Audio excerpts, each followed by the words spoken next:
In a foggy riverside village lived Kai Turner, a quiet delivery boy who spent his days carrying boxes from shop to shop.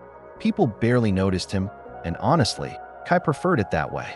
But deep inside, he dreamed of becoming a martial arts master, just like the heroes he read about in his books. Every afternoon, after his work was done, Kai would sneak into an abandoned train yard. It was his secret dojo. There, he practiced powerful kicks using rusted poles as training dummies and balanced on shaky, worn-out rails to perfect his footing. He was dedicated, training in silence, with no one to guide him. One evening, a tall woman in a dark coat watched from the shadows. It was Instructor Vega, a former elite martial arts trainer who had vanished years ago after a great defeat. "You train like someone with something to prove," she said, her voice cutting through the quiet evening air. Startled, Kai dropped his stance, completely embarrassed. I just want to be better," he stammered. "Even if no one sees me." Vega studied him for a long moment, her eyes sharp. "You don't need recognition," she replied. "You need direction." And just like that, she offered to train him, not as a student, but as someone who had untapped potential locked deep inside. The training was absolutely brutal. Kai sprinted across narrow beams, suspended high above the ground, punched sandbags until his knuckles were raw and bruised, and practiced his focus by blindfolding himself near the roaring river, learning to sense the world around him without his eyes. He fell. He slipped. He doubted himself more times than he could count.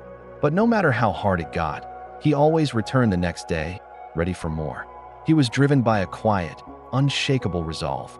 Meanwhile, far from the peaceful village, a corrupt and ruthless businessman named Marcus Vane was building an industrial weapon, a terrifying shockwave machine capable of demolishing entire towns.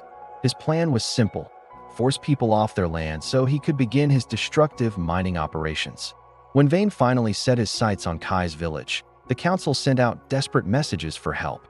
They called for fighters, for heroes, for anyone who could protect them. But no one answered. The village was alone. Seeing the fear in everyone's eyes, Vega turned to Kai. "It's time," she said, her voice firm. "You must protect what you love." Kai froze, his heart pounding in his chest. "Me?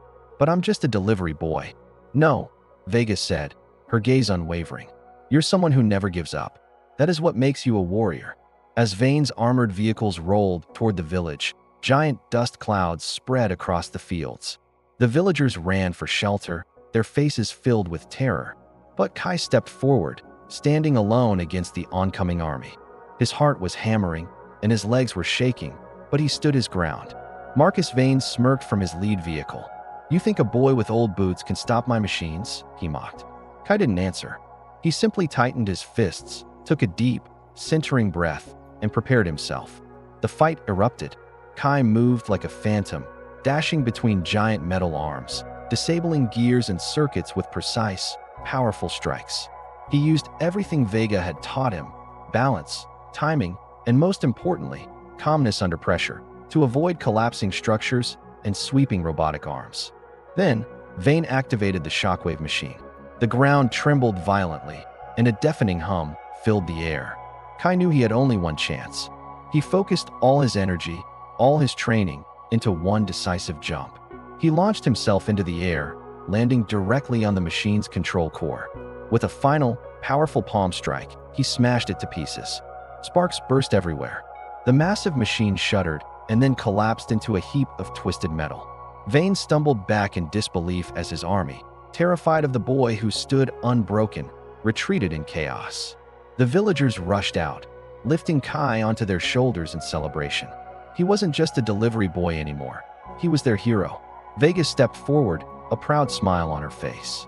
"You didn't rise because you were special," she said loud enough for everyone to hear. "You rose because you refused to stay small." Her final words hung in the air, a lesson for Kai and for all of us. Your dreams aren't waiting for the perfect moment. They're waiting for the moment you decide you're worthy of them. Thank you for watching. If this story inspired you, don't forget to like and subscribe for more.